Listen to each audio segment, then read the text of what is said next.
Olá, meus amigos, estamos de volta, dando sequência ao nosso estudo. O tema que nós vamos estudar a partir de agora, pessoal, na verdade, ele trata de aspectos processuais, ou seja, como é que a tutela do consumidor ela vai ser feita em juízo, perfeito? Só que essas disposições aqui do CDC, elas são complementadas por outras leis que trabalham de forma conjunta com relação a essa natureza de tutela, perfeito? Como o nosso curso ele é objetivo e ele não é para a carreira jurídica, ou seja, não é cobrado com a profundidade que se exige para a carreira jurídica em cargos, por exemplo, como magistratura, Ministério Público, nós vamos tratar aqui somente dos artigos que tratam dessas disposições no CDC, tá? Mas nós não vamos mesclar com outras leis, por exemplo, lei de ação popular, lei da ação civil pública, perfeito? E assim sucessivamente, Estatuto do Idoso, Estatuto da Criança e do Adolescente, isso tudo são microsistemas de tutela da pessoa humana que se intercalam, mas não é esse o objeto do nosso foco aqui. Então, portanto, nós vamos ver ainda que rapidamente, sobre estas disposições, mas saibam vocês que quando se tratar de tutela do consumidor em juízo, isso é complementado por outros artigos constantes em outros diplomas legais. Maravilha? É o que nós chamamos de microsistema de tutela coletiva. Perfeito? Então, esse é um tema muito explorado na matéria de processo civil, perfeito? E não aqui no Código de Defesa do Consumidor. Então, por isso eu tive que fazer esse corte metodológico, justamente para a gente manter nosso foco, que é o CDC. Perfeito? No artigo 84, nós trabalhamos com o universo da tutela específica. E quando nós falamos de tutela específica, nós estamos trabalhando com obrigação de fazer, que é aquela na qual se impõe uma prestação positiva, e aquela obrigação de não fazer, que é aquela que impõe um comportamento negativo. Então, veja, na ação que tenha por objeto o cumprimento da obrigação de fazer ou não fazer, o juiz concederá a tutela específica da obrigação ou determinará providências que assegurem o resultado prático equivalente ao adimplemento. Então, o que está dizendo aqui? Olha, quando o consumidor ele ingressar em juízo, a primeira coisa que vai ser tentada é que essa obrigação de fazer que não foi cumprida pelo fornecedor seja cumprida. Então, por exemplo, suponhamos que é uma contratação de prestação de serviços, instalação de ar-condicionado. Então, você já pagou pelo serviço. E os caras, a empresa, não foi realizar o serviço de instalação desse ar-condicionado. Então, qual é a primeira coisa que você quer? Você não quer o dinheiro que você pagou. Você quer o serviço de instalação do ar-condicionado. Então, a tutela específica significa dizer que, quando você acionar o judiciário, a primeira coisa que o magistrado vai determinar é que se realize aquela tutela que você queria, que era a instalação do ar-condicionado.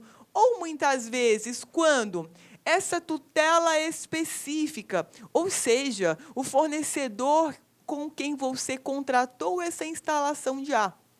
Se, porventura, essa tutela específica não der mais, o que o juiz ele vai tentar fazer? E ele vai fazer?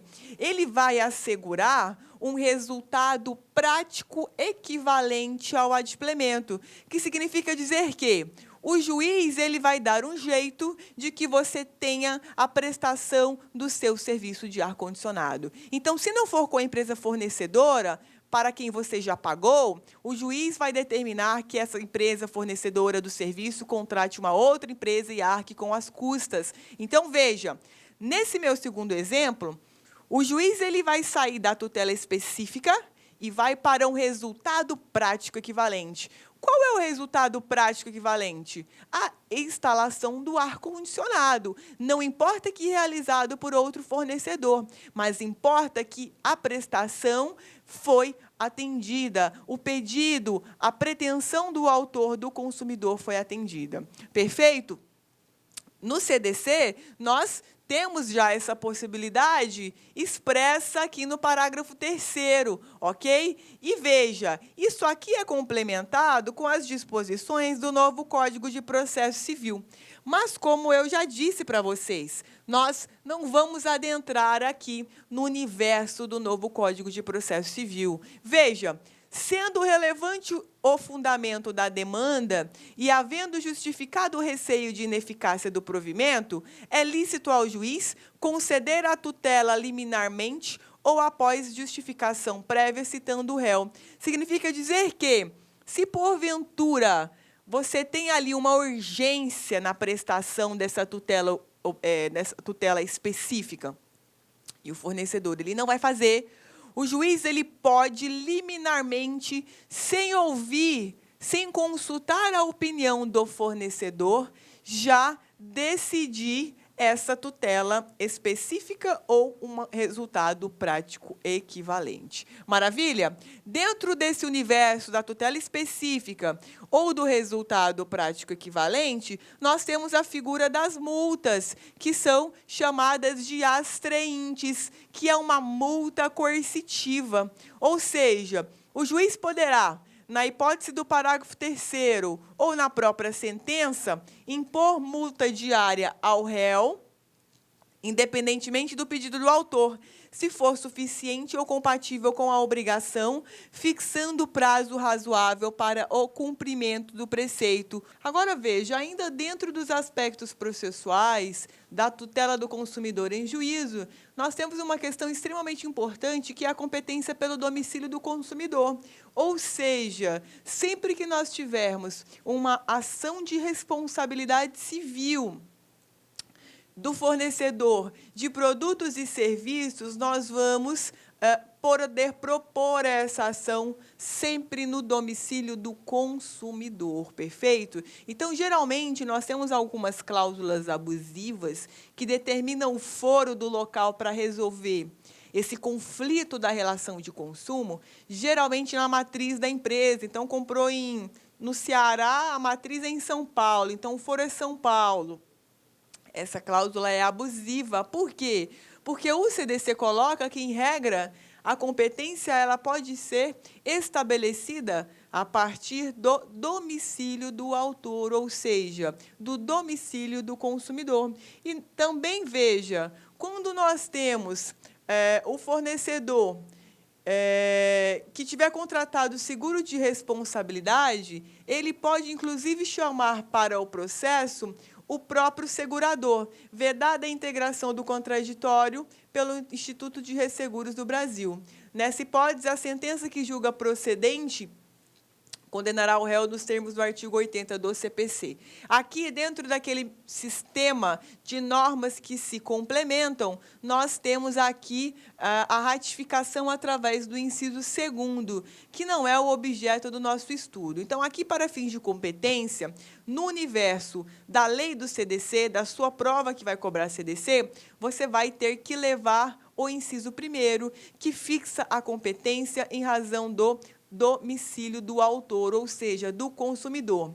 Quando nós temos questões de seguro, seguradora, é que nós vamos aplicar esse inciso 2º aqui. Perfeito? E veja, se nós tivermos, ou se houver sido decretado falido, o síndico é intimado a informar a existência de seguro de responsabilidade, facultando-se, em caso afirmativo, o ajuizamento de ação de indenização diretamente contra a seguradora, vedada a denunciação da lide. Essa denunciação da lide não é permitida no CDC, também é um instituto de processo civil. Então, por exemplo, suponhamos que eu tenho um A, só para vocês entenderem, tá? E eu tenho um B, e eu tenho aqui, de repente, um problema com a fábrica, aliás, com a concessionária do meu carro. Todas as concessionárias, elas têm seguradoras. vinculadas ou à mecânica, ou a roubo, furto e estelionato.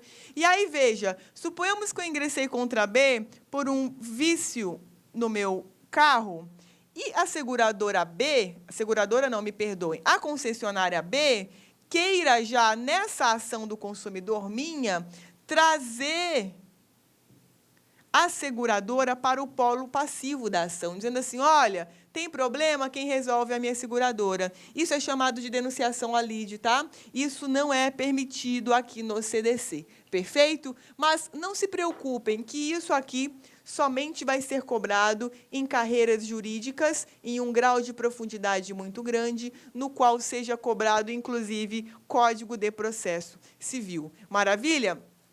E para fechar com chave de ouro, a questão do procedimento, da inversão do ônus da prova, nós temos lá a regulamentação no artigo 6º, só para massificar esse conhecimento com vocês. Porque, afinal de contas, nós já falamos sobre a inversão do ônus da prova aqui o tempo todo ao longo das aulas. Então, veja, a facilitação da defesa de seus direitos, inclusive com a inversão do ônus da prova, a seu favor, no processo civil, quando a critério do juiz for verossímil a alegação ou quando for ele hipossuficiente.